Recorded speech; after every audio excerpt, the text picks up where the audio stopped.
আমাকে যাইতে হবে এখন। দেখছো রাজকে একটা মেয়েকে নিয়ে আবার হাক করে আছে। ও তো এমন নিয়ে থাক না, ওকে নিয়ে সমস্যা কি? ঠাটাই তোমার গালে দুটো চড় বসায় দিবি, এটা বললে খুব ভালো হইতো। ও মেয়ে নিয়ে যাবে। এই মামা থামেন তো, মামা থামেন। এই মামা থামো থামো, তুমি থাকো আমি গেলাম। এই কই যাও? এখন ঠিক আছে, চলে গেছে ওরা। এত হাতাহাতি করো কেন?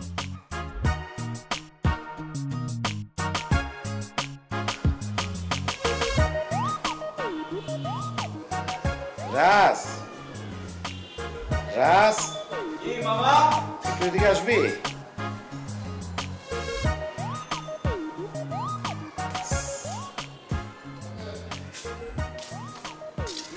বয় বলো। দাঁড়া, এটা একটু বন্ধ করি।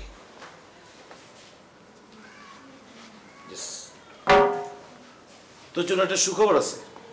এখন যা যা করবি বাসার ভিতরে করবি, ভাইরাল হবে না। আর তোর জন্য একটা মেয়ে দেখা হচ্ছে। মামা, আমি একজনকে ভালোবাসি। ভালোবাসোস? মেয়েটা তো তোকে ভালোবাসে না। তুই যা যা ঘটনা ঘটেছস এরপরে মেয়েটা তোকে ভালোবাসে? আমি বিশ্বাস করি না। তোর তো ব্রেকআপ হয়ে গেছে। ব্রেকআপ হয় নাই, ভুল বোঝাবুঝি হয়েছে। ঠিক হয়ে যাবে, এসব হয়। না না, ব্রেকআপ হয়েছে। শুন, আমি যে মেয়েটা দেখছি অত্যন্ত বড় ঘরের মেয়ে। তার 3টা বোন আছে, বুঝছো? ছোট ছোট 3টা বোন আছে। ওর বাবা কত বড় লোক, ওদের 4-5টা বাড়ি আছে, এত অর্থ যা কিছু আছে বলার মতো না। আর ফ্যামিলি অনেক উঁচু ফ্যামিলি। তুই ওখানে জিতবি, বুঝছিস? মামা, আমি যাকে ভালোবাসি তাকেই বিয়ে করব। তাকে ছাড়া আমি অন্য কাউকে বিয়ে করতে পারবো না। শোন, তুই না করলে তোর বাপ করবে। ওই বেটা, ওই তুই কি সবকিছু ভুলে যাস না? তোর যে আমি কত কষ্ট থেকে বাঁচিয়েছি, কত বড় একটা ঘটনা ঘটেছিস, তারপর তোকে আমি থানা থেকে চলে দিয়েছি। এ বেটা, তোর জন্য কে করছে বল? তুই বল। আমি করছি, আমি করছি। আমি যেটা বলবো সেটা করবি, বুঝছস? বেশি চালাকি করবে না। তোর এই মামা তোর চেয়ে বেশি চালাক। খুব চালাক, খুব বুঝো তুমি। এই জন্য নিজেই বিয়ে করতে পারো নাই, প্রেমের ছাকা খেয়ে এখন বসে আছো। আর আমার ব্রেকআপ হয়নি, ভুল বোঝাবুঝি হয়েছে, সব ঠিকঠাক হয়ে যাবে। আমি ছাকা খেয়েছি? তোরে কে বললো? বলতে হয় না এইসব, ছাকা খাওয়া মানুষ দেখলেই বোঝা যায়। কিভাবে বোঝা যায়? অনেকভাবেই বোঝা যায়। আর শোনো, তোমার দেখা মেয়েকে আমি বিয়ে করছি না, ক্লিয়ার এই ব্যাপার। খবরদার! খবরদার কি? তোমার দেখা মেয়েকে আমি বিয়ে করবো না। খবরদার! তোমার ধমকে আমি ভয় পাই নাকি? ওই যা, বাসা থেকে বেরিয়ে যা। একেবারে বের হয়ে যাবো, কিন্তু ফোন করে কিন্তু আসতে বলতে পারো। আরে যা যা, বাইরে। সত্যি সত্যি যাচ্ছি কিন্তু। যা তুই। ঠিক আছে, আমি গেলাম। আরে যা, কত দেখছি কি তার একটা এমনি চলে আসে, বড় বড় কথা বলে। দেখছি না বহুত কিছু।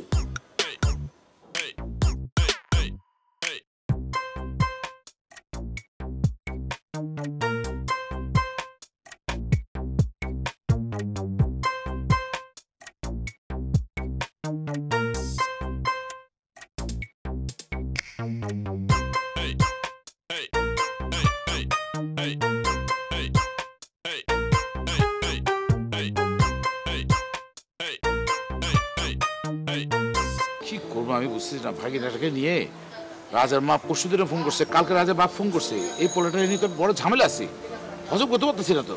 এই পোলার লেখাপড়া ছাড়া কি সব করতেছে, তার এত টাকা সম্পত্তি ফেলা, সে যা করতেছে। ভাই, আপনাদের কথা আছে। আমার লোকে? হ্যাঁ, কথা আছে। ভাই আপনার জানতো আপনার বাগিনা রাজ আমার মনে ডিস্টার্ব করে। রাজ ডিস্টার্ব করে? হ্যাঁ। কি বলতেছেন আপনি এসব কথা? ওরে বলবেন ও যেন আমার বোনের আর ডিস্টার্ব না করে। কেন? আপনি আপনার বোনের সামনে রাখেন, সমস্যাটা কোথায়? ভাই, আপনার বাগিনারে বলবেন আমার বোনের যেন ডিস্টার্ব না করে। যদি ডিস্টার্ব করে তাহলে কিন্তু ওরা খরচ করে দেবেন, বুঝলেন নাই? নতুন আমদানি হয়েছে মনে হচ্ছে। এখনো কিন্তু আমস কিন্তু এখনো জাদুঘরে রাখি নাই। এখনো কিন্তু এই 1 সপ্তাহ কিন্তু গন্ধ যায় নাই। রাইখা দিয়েছি শুধু আমানত হিসাবে। সাবধানে কথা করে কাল্লোর কথা করতেছে। আপনার বাগিনারে বলবেন আমার বোনের যদি আবার ডিস্টার্ব করে, ওরা তো নাই কর্ম আল্লাহ কিন্তু আপনারও নাই কর্ম।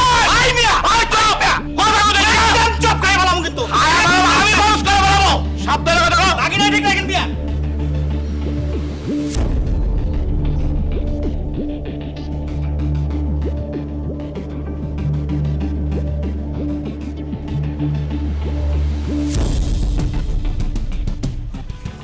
আসসালামু আলাইকুম। হুজুর কেমন আছেন? হ্যাঁ ভালো, আলহামদুলিল্লাহ। বসুন। ভাই, আসলাম আপনার কাছে একটা কথা বলার জন্য। হ্যাঁ বলেন। এই লিঙ্কন ভাইয়ের ভাগিনা রাজ আমার বোনটাকে খুব ডিস্টার্ব করে। আমি আসছি একটা জিডি করার জন্য। তাই নাকি? লিঙ্কন ভাইকে আমি চিনি। আচ্ছা, আমি দেখতেছি বিষয়টা কি করা যায়। জিডি করতে হবে না, আমি বিষয়টা আমি তদন্ত করতেছি আমার অফিসার দিয়ে, পরবর্তী কি হয় আপনাকে জানাবো। ভাই ঘটনা হচ্ছে আমরা তো সমাজে বাস করি ভাই, আমরা তো বুঝে নেই, মানে বোনটা ডিস্টার্ব করে মাথাটা ঠিক থাকে না, একটু দেখেন ব্যাপারটা। হ্যাঁ, আমি দেখলাম, বললাম তো বিষয়টা আমি নলেজে নিছি। আচ্ছা ঠিক আছে ভাই, দেখে আসি। আসসালামু আলাইকুম ভাই।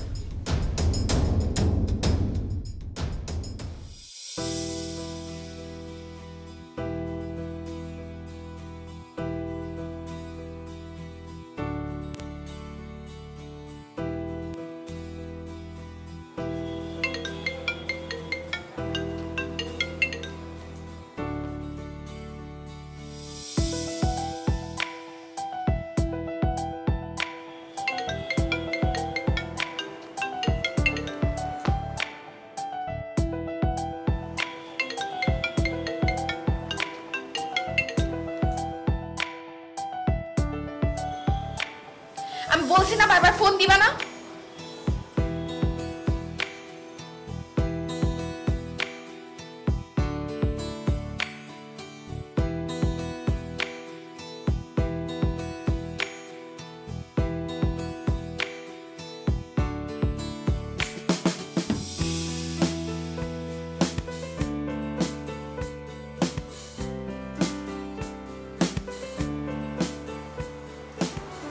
আচ্ছা, তুমি আমাকে একটা কথা বলতো, তুমি আসল কথা বলতেছো না, ঘটনাটা কি? তুমি হঠাৎ করে আমার কি বলতে আসছো বলো তো?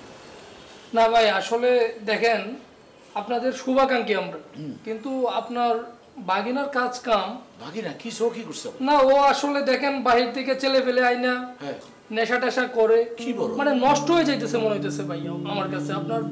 আপনার বাগিনা তো আমারও বাগিনা, হ্যাঁ হ্যাঁ কিন্তু এরকম যদি করতে থাকে ভাই, আপনাদের একটা ঐতিহ্য আছে। হ্যাঁ হ্যাঁ, আপনি নিজে একসময় ক্যাম্পাসের বড় লিডার ছিলেন, আপনি আমাদেরকে লিড দিছেন, আমরা জানি আপনারা কেমন। তো এমন ফ্যামিলির একটা ছেলে যদি এসব করে ভাই, না আসলে ভাই এগুলো মানা যায় না, আসলে দেখতেও খারাপ লাগে ভাই এগুলো। তুমি কি নিজে দেখছো মানে ও ড্রিঙ্ক ড্রিঙ্ক? হ্যাঁ ভাই, আমি ওই দিন মসজিদ থেকে আসতেছিলাম, হ্যাঁ। আমি দেখলাম ওই পাশে ছেলে ফেলে নিয়ে ও নেশা পানি করতেছে এবং ওর মনে হইতেছে একটু নষ্ট হয়ে যেতেছে ভাই। কি বলবো? আচ্ছা ঠিক আছে, তুমি এটা আর কারো বললো না, বুঝছো? না ভাই, এটা আমি কেন বলবো? তুমি এক কাজ করো, ঠিক আছে আমি দেখতেছি, আমি স্পেশাল এটা দেখি। না ভাই, দেখেন দেখেন বিষয়টা দেখেন, আপনাদের একটা ঐতিহ্য আছে, আপনার ভালো ফ্যামিলি, আমরা চাই আপনার ভালো থাকেন, শুভাকাঙ্ক্ষী হিসাবে বলি, এটা দেখেন, আপনার ঠিক আছে। বাগিনার বিষয়টা দেখেন একটু। না ভালো হচ্ছে, তুমি আমারে বলছো, আর কারো বললো না জি ভাই, ভালো থাকবেন। আসসালামু আলাইকুম। ওয়ালাইকুম আসসালাম।